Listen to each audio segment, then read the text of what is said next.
Bruchim haboim. Welcome everyone. We're about to begin Be'ezras Hashem together on Daf Tzadik Zayin Amud Beis. Starting with Tzadik Zayin Amud Aleph, 3 lines from the bottom. Our Mishnah first taught us that when a person comes across tefillin on Shabbos, so the permissible way according to the Tana Kama is to then wear one pair of tefillin, bring it to a place of safety, take off the tefillin, go back to where the other tefillin are, and again put on the tefillin shel yad, tefillin shel rosh, and go to a place that is of safety, and then continue that process until finally he has removed all of the tefillin from potential vandalization. The Mishnah went on and said that when there is so much tefillin there, that person will not have the ability to then bring back all of that tefillin to a safe haven, then he is to wait there by the tefillin until after nightfall. After Tzeis HaKocham, then he goes ahead and brings the tefillin in. Then the Mishnah states that in a time of sakana, a person should just cover the tefillin. It should not be mivuzeh, and then should walk and go on his way. Ask the Gemara Vahatanya, but it states in a brisa otherwise. Bisakana molichon pochos me arba amos. The brisa states when there's sakana, then you shall then take the tefillin and go less than daled amos. By going less than daled amos, it's not an isser of hoitzah, of going from daled amos, which is an isser deraisa. Rather, what you're doing is you're making an akira, and then 2 or 3 amos later, you're making a hanacha. Then you pick up the object, the tefillin again, and make an akira, and then again go 2 or 3 amos away, and continue that process until you get to the place of safe haven. So here the brisa is counter to what our Mishnah says. It's soiser, because our Mishnah says that you should leave the tefillin as is, cover it up, and go on your way. And yet over here in the brisa it says, take the tefillin with you, just carry it within daled amos. Omarav loikasho ha bisakonas goyim ha bisakonas listin. The Mishnah that states that it's a sakana whereby you should just cover it up and go on your way is talking about shas hashmad. There, a person's life is in danger if he finds that he has tefillin in his possession or any connection with tefillin. The government will kill him. Then you have to just cover it up and then go on your way. But the Bryce is talking about when you have listim, and those listim could go ahead and mevazeh the tefillin. Then it says, take the tefillin and carry it pachos midalad amos until you get to a safe place. On top of Tzadik Zayin Amud Beis, Omar le'Abaye, b'mayu kimto lemasnisim b'sakonas goyim. Asks Abaye, how do you establish that indeed we're talking about the sakana of goyim over here? Hare, Ema Sefer, the Mishnah goes on to say in the Sefer, Rabbi Shimon Omer, Noistan lachaveiroi, v'chaveiro lachaveiroi. That you should go ahead, says Rabbi Shimon, and you can go ahead and take the tefillin, give it to your friend, who will then give it to his friend, and give it to his friend. Each one is going to transfer to the other one. And then finally the tefillin will get into a safe place. So how can you tell me that we're talking about a situation where it's shas hashmad, where a person's life is endangered when he has connection with tefillin? Ask the Gemara, Kol Shekain, the Av Shemilsa. He's publicizing it even more. There's more people involved over here in the connection with the tefillin. Will cause more of a danger. So how can Rabbi Shimon then say that this is what should be done? Explains the Gemara, Chasirei Mechsera v'Hachiktani. The Mishnah is missing words. And this is how you have to teach. Bamed devarim amurim. This is what the Mishnah is saying. When is it so? Bisakonas goyim. When you go ahead and cover up the tefillin and then go on your way, when it's a sakana of goyim, shas hashmad. Aval bisakonas listim. But it's just a mere sakanas listim that they will go ahead and vandalize and mevazeh the tefillin. Then molichin pachos midalad amos. Then you go ahead and bring your pachos midalad amos. The Gemara now quotes the next part of the Mishnah, Rabbi Shimon, who says, Noisin l'chaveiro v'chaver l'chaveiroi. That's the eighth of Rabbi Shimon. Ask the Gemara, what is Rabbi Shimon arguing that he says that this is the method that one should go ahead and remove the tefillin. Ayidei chaver lechaveroi. Why doesn't he say you should go pachos midalet amois? Mar silver pachos midalet amois adif is better, because di amris noisnun lechaveroi v'chaver lechavero avshe milsa de Shabbos. Because if you're going to then go ahead and pass it from one friend to another friend to another friend, that's going to then advertise, that's going to publicize more of the chil of Shabbos, of the Shabbos itself. So therefore, a person prefers to then, instead of doing that, walk as not to then advertise, not to publicize this matter on Shabbos. Umar sovar noisnin lechavero odif. Whereas the other one says it's preferable to then use the method, this is Rabbi Shimon, of passing to one's friend, who passes to his friend and his friend. Why? Explains the Gemara, because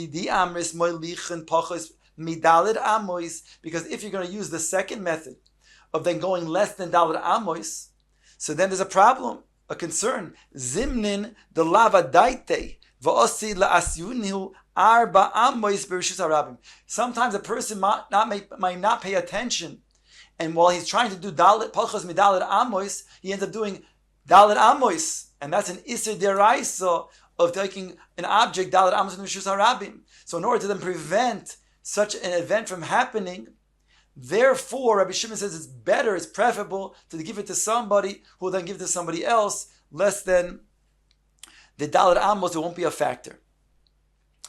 The Mishnah then quotes that it states similarly, when it comes to a son, you can also go ahead and pass the son to chaver, who will pass to his chaver, until you finally get the son within the city limits, inside of the city.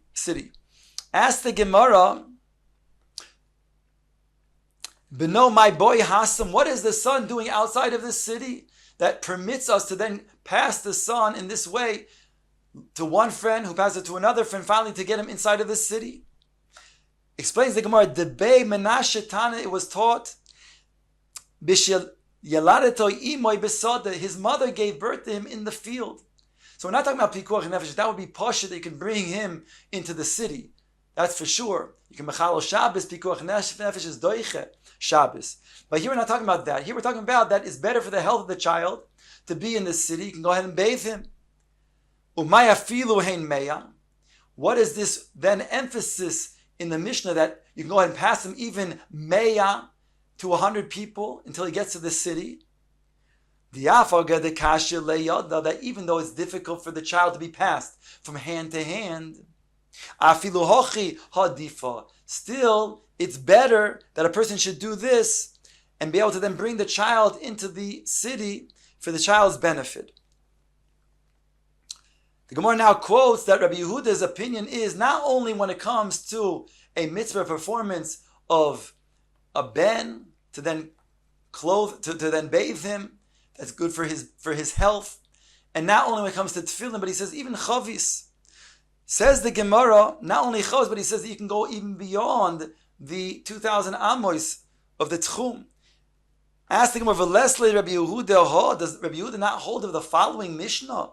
This not, it states, ha-behema v'ha-kelim kiragli ha-bailim, that a behema or kelim, those things, they go after the techum, the 2,000 amos of their owner. And therefore, even if an owner goes ahead and lends these objects to somebody else, then it still has the techum, the 2,000 amos of its owner. So over here, how could Rabbi Yehuda say you can take the chavis beyond 2,000 amos? Omar Reish Lakish Mishum Levi Sabo. We're talking about over here when you poured water from one chavis to another chavis. Rabbi Yehuda l'taimei, and Rabbi Yehuda, according to his own reasoning, since it's only water that you're passing, you're not taking a chavis, you're pouring one chavis of water into another chavis, who pours into another chavis, until finally it gets beyond the 2,000 amos. That is only with water. And Rabbi Yehuda l'shitaso says that mayim doesn't have mamish, is not ein bahem mamish, and therefore be permissible. This not. Rabbi Yehuda poite b'mayim b'nei she'ein bahem mamish. So this is the sheet of Rabbi Yehuda. Ask the Gemara, Omai lo tahalech zu. If that's the case, that all we're doing is pouring mayim from one chavis to another chavis, we're not talking about the chavis itself, then why did the Chachamim say back to Rabbi Yehuda in the end of the Mishnah, Lo tahalech zu is mashma, you cannot go ahead and take this, referring to the chavis, beyond the 2,000 amos. Answers the Gemara to explain the position of Rabbi Yehuda, Lo yahalech ma shebezu. It means don't take that which is within this chavis, referring to the mayim. That's the argument that the Chacham made against Rabbi Yehuda. Says the Gemara, Eimer deshmas le Rabbi Yehuda, heichin the belian beisa. The Gemara says, when does Rabbi Yehuda say that the mayim is ein bahem mamish? That's when they are nivla. That's when they are absorbed inside of dough. When it's mixed in dough, then it's absorbed. Then we say ein bahem mamish. But when the water is identifiable, then who says that Rabbi Yehuda would say that ein bahem mamish, and therefore it's not a problem of tchum? Hashta b'kedeiro, Rabbi Yehuda lo batle, be'inayu batle. Now, when it comes to putting water in a kedeira, in a pot, as long as you see that there's still liquid there, Rabbi Yehuda says it's identifiable, it's not bottled. So therefore, kol shekhem, when it comes to water itself, there's no reason to say it's bottled. D'tanya, Rabbi Yehuda omer mayim umelach betelim beisa, ve'im betelim bekedeir mnei roitva. As we see, it says in the Brisa that water and salt are absorbed in dough, therefore ein bahem mamish. But when it comes to a kedeira, when you'll make gravy with that water, it's still considered to be identifiable as not bottled. So shuv, how can Rabbi Yehuda say that over here there's no problem to pour water from a chavis to another chavis? Elo Omar Rava, rather Rava explains, Hacha bechavis shekonsa shvisa umayim shelo konu shvisa askin. We're talking about a chavis that was kind of shvisa, that granted has a tchum, but the water was drawn from a spring that does not kind of shvisa. The batle chavis legabe mayim. And since all of the chavis is doing is merely to be used to pour water, in other words, the whole purpose is the bringing of the water. So therefore, the chavis is subordinate to the water. It doesn't have significance. And therefore, it's permissible to then take the chavis, which has shvisa, and use it to then pour the water, to bring the water in the chavis that does not have an issue of shvisa. Okay, this now, like it states in the Mishnah, hamoitzi hachai b'mita pater afal hamita b'mnesha hamita tfeilaloi. If a person wants to then carry somebody on a mita, on a bed, so since a chai is noises atzmoi, we say that the person, he is not essentially carrying the person, even though he's lying on the bed. Not only that, he's also pater for the mita, for carrying the mita, because the mita is subordinate, the bed is subordinate to the person that he's carrying. So similarly, hamoitzi oichlin pochos mikishir, in order to then be chayiv for bringing oichel from one reshus to another reshus on Shabbos, it has to be a shir of a gerogeres. Here it says, if a person takes out a food item less than the shir, bikli potter af ala kli mnesha kli tafalo. Similarly, not only will be potter on the food item, but it'll also be potter with the kli, because the kli is subordinate to take out the food item. So therefore, so to over here, the mayim that the chavis is being used to carry in, so we say that the mayim is essential over here, and since the mayim doesn't have shvisa, it was drawn out by a spring, so too, there's no problem with the chavis, because the chavis is subordinate to carry the water. Ask the Gemara, Mosif Rav Yosef, Rabbi Yehuda oimen b'shayara, noisein adam chavis l'chaveroi, v'chaver l'chaveroi. Rabbi Yehuda says that when it comes to a shayara, caravan, then we are mekil, and we allow them to pass from one friend to another friend, a chavis of mayim. Mashma shayara in, shelo b'shayara loy. It's only a caravan that the chacham were mekil, that Rabbi Yehuda was mekil, but not something that's not a caravan. So we see that Rabbi Yehuda cannot say over here that it's permissible to then carry water in a chavis. So how does it say over here in our mission that he permits it when he says only a caravan? is permissible. Elo Omer Rav Yosef, rather Rav Yosef explains, Kitnan nami b'masnisim b'shayara tnan. It must be that our Mishnah is specifically talking about a scenario where it's a shayara, it's a caravan. There's a special kula to allow the carrying of the water with the chavis. Abaye says, b'shayara afilu chavis shekansa shvisa, umayim shekanu shvisa. By a caravan, where mekil, even when the chavis was kind of shvisa, it has a certain amount of 2,000 amos, and the mayim was kind of shvisa, which also is limited to 2,000 amos. Then we're making when it comes to then a caravan, despite the fact they're both kind of shvisa. But says Abaye, sheloi b'shayara chavis shekansa shvisa umayim shelo kanu shvisa. But in a scenario when it's not a caravan, so a chavis that was kind of shvisa, we will allow even that to carry mayim that was not kind of shvisa, because again the chavis is subordinate to the water, whereby we'll allow the carrying of the chavis for the purpose of the mayim, which was not kind of shvisa. Rav Ashi has another mahalach to explain this. Hacha bechavis dehefker askinam.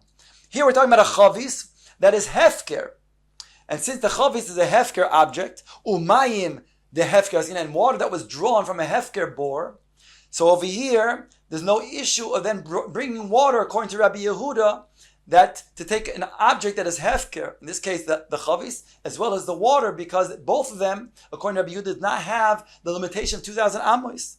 Umay amru loy, who is the one who holds this shita that hefker is not kind of shvisa?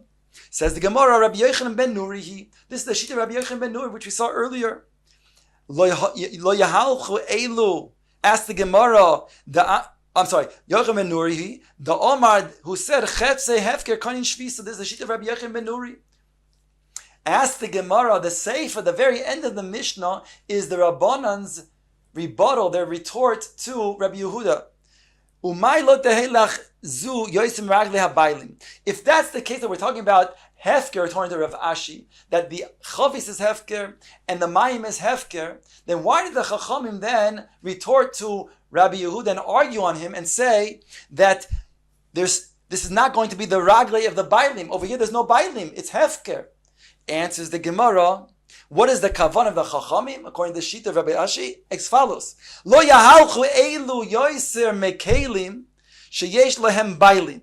You should not allow an object that is hefker to be going beyond 2,000 amos, like the raglei of the bailim. Just like a regular person has 2,000 amos, so too even an object that is hefker can only then be brought up till to 2,000 amos. Beyond 2,000 amos, it cannot go beyond the techum.